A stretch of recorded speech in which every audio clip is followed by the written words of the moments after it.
welcome back to our series called That's a Wrap, What 2025 Taught Us. Today we are going to recap quarter 3 of last year and all of our favorite things, highlights, the best of what we learned in those episodes. And to help me do that today, I am very excited to have another member of our Power Podcast team from Imprint. This is Ronni. And Ronni, would you just introduce yourself to everybody and tell us about your Enneagram number? Sure. Hi, I'm Ronni Robertson, and it took me a little while to be secure in this, but I'm an Enneagram 2. Okay, tell us more. Well, I went to Taylor University and studied ministry, and part of the classes I had, we had to figure out kind of how we're wired. And it's like the best way to care for others is to make sure that you're also like caring for yourself. And so we did a bunch of like Myers-Briggs and Enneagram and all these other personality tests. And I felt like the Enneagram was the first test to ever like peg me. And so I was like, I'm a 2. Lo and behold, 10 years later, I'm writing for this podcast, and every single episode, there was something that I was like, oh shoot, I do that. And I was texting my boss, like, I'm having an identity crisis. Like every single week, we had a text thread that was going, I have an identity crisis. I'm not a 2. So I had to schedule a one-on-one with you because I am so stressed every single time I listen to this podcast because I want to know where I fit in the broad scheme of things, but I related to so many different things. Yes. And so we had to kind of like talk that out. Yeah, I remember that. That was so fun. And I think for you, it was just so confusing because you did relate to one of your wing numbers so well. And so really understanding how the Enneagram works, and that just because we can see behaviors from our wing numbers or our, any of the numbers, honestly, it really does boil down to just that inner heart and inner motivation. And so, are you feeling secure in your Enneagram 2? I'm feeling so secure in my Enneagram 2 now. I'm so glad. I do not want to send people into existential crisis. So that's good news. Another thing that you said was that Enneagram 2s can be shapeshifters.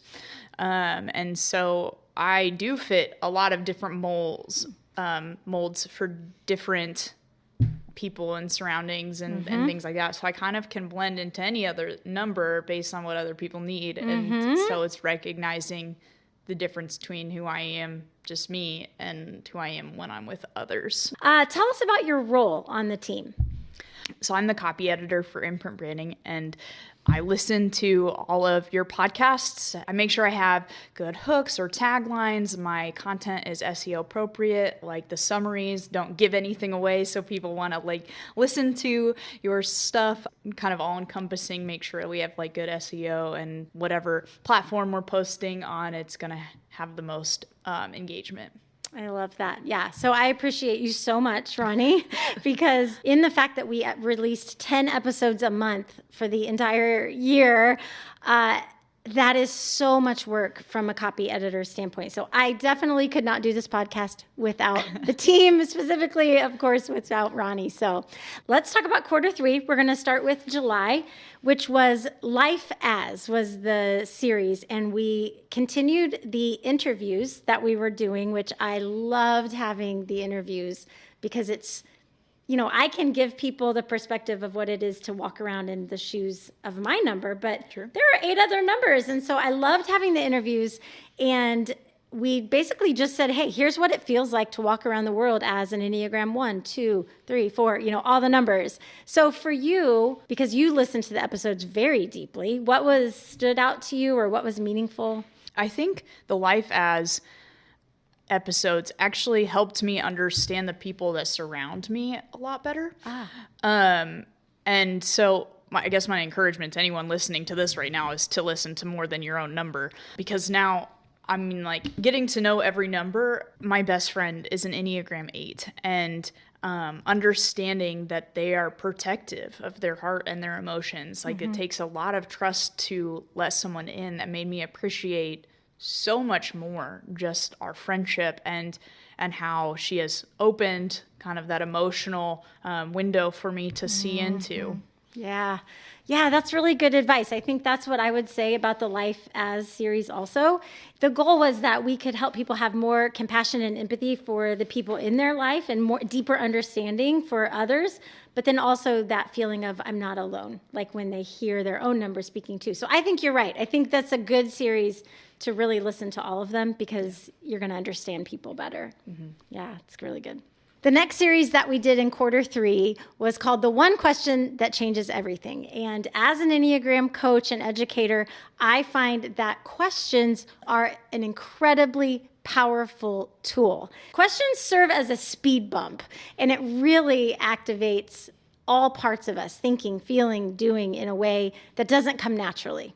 So with this series, I highlighted a question that each number could be asking literally not even just once a day, like many times a day, and it would have a real impact on how they move through the world. So for you, Ronni, what did you find interesting or meaningful in that series? I've never felt more heard when it came to stinking thinking.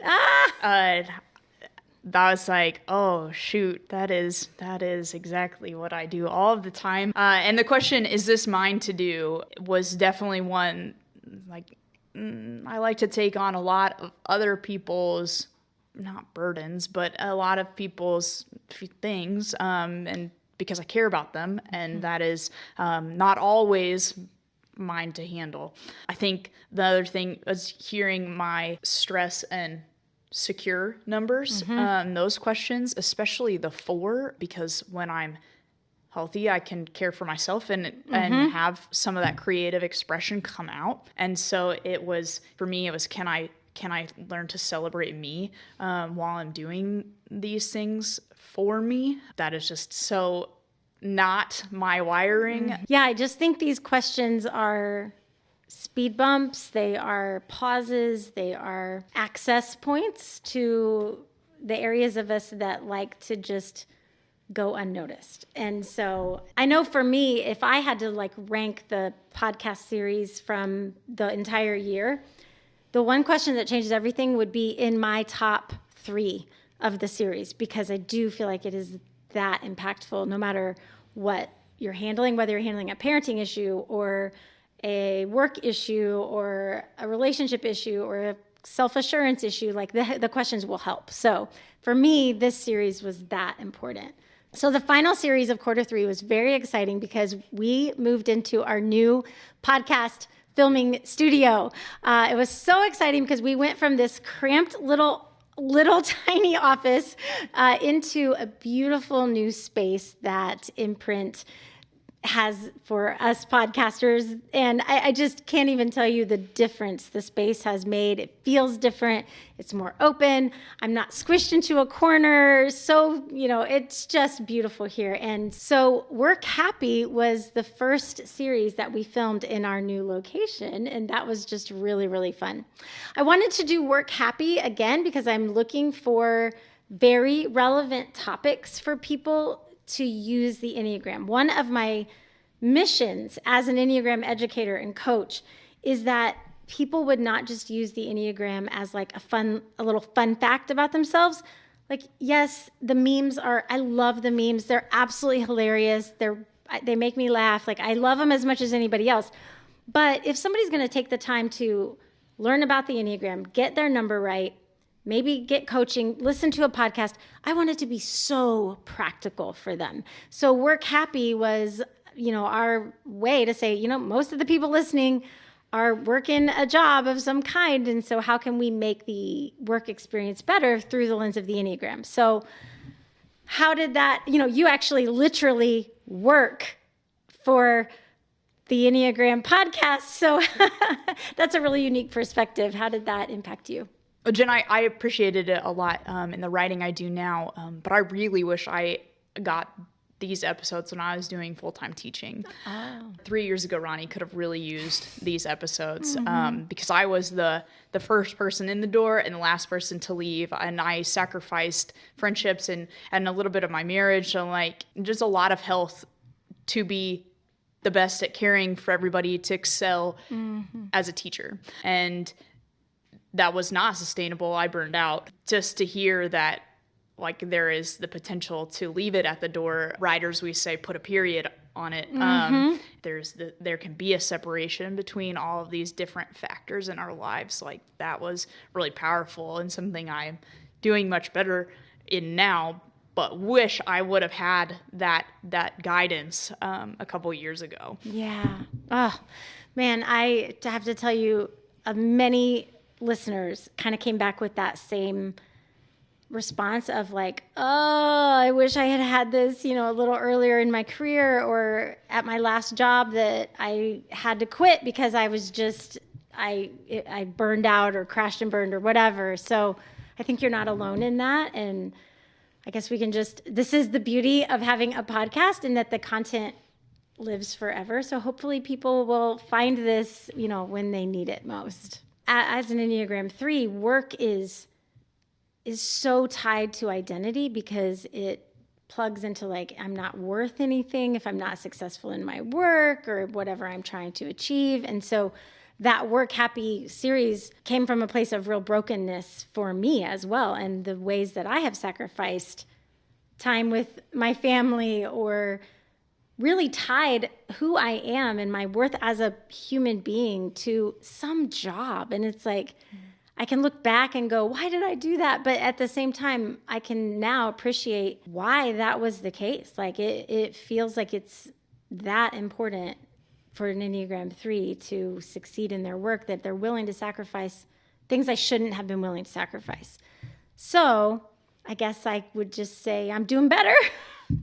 Not perfectly, not at all, not even close, but this is an area of my life where the Enneagram has been a mirror that I had to look at and had to face and really couldn't hide from for very long once it was shown to me. So it was a really impactful breakthrough for me as a woman, as a mom, as a wife, to realize how much weight I was putting into my work and not into the things that really mattered. Jen, I have to say, I really have appreciated this podcast as a whole. I think, like I said, coming from Taylor and knowing my number, I was very black and white, but like the surface level knowledge that I'm a 2, and this is how it comes across in general ways.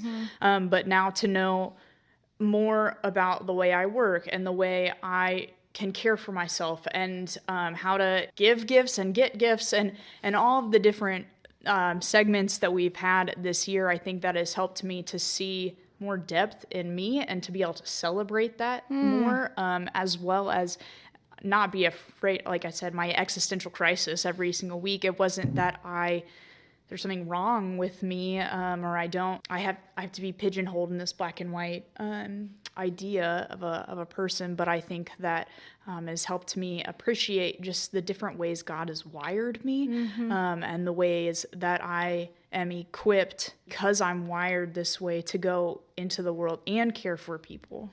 I love that so much. That makes the whole thing so worth it. Thank you so much. So we're just going to invite you to go back to those Q3 episodes, July, August, September, and dig back in and get the question that changes everything. Learn about the life of your number, but also all the people and the numbers around you. And of course, then how to use the Enneagram as a tool at work. So next week we'll be back and we're going to do That's a Wrap with our Q4 episodes. So make sure you subscribe and follow along so you don't miss a thing.